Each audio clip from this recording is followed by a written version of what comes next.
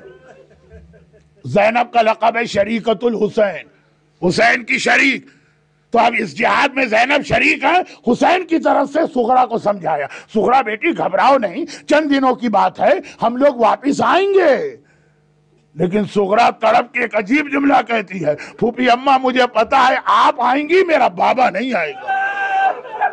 کوئی بیٹی اپنے باپ کے لیے ایسی بات کہے اور سفر کے موقع پر؟ زینب نے تڑپ کے کہا سغرا یہ کیا کہہ دیا؟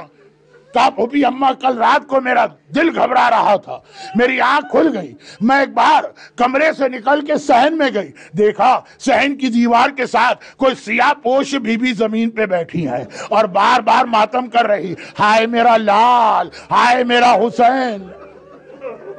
پھوپھی اماں میں نے پہچان لیا، یہ میری دادی فاطمہ زہرا ہے جو میرے بابا کا ماتم کر رہی ہے۔ ماں کا نام سنا اب تو زینب برداشت نہ کر سکی، سغرا کے بازو کو تھاما، حسین کے حجرے میں گئی۔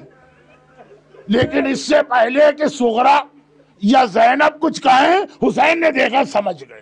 دو ہی مرتبہ کربلا میں یہ جملہ آیا، دو ہی مرتبہ آیا کہ بڑا بچے کو لے کے آیا، اور اس کے کہنے سے پہلے حسین سمجھ گئے آج 28 رجب کو مدینے میں اور کل عاشور کی سہ پہر کو جب عباس سکینہ کو لے کے حسین کے پاس گئے تھے۔ زینب کو سغرا لاتے دیکھا، حسین نے کہا زینب میں سمجھ گیا سغرا کو کیوں لا رہی ہو، بھائی تیری ہر بات مانے گا، سغرا کی سفارش نہ کرنا۔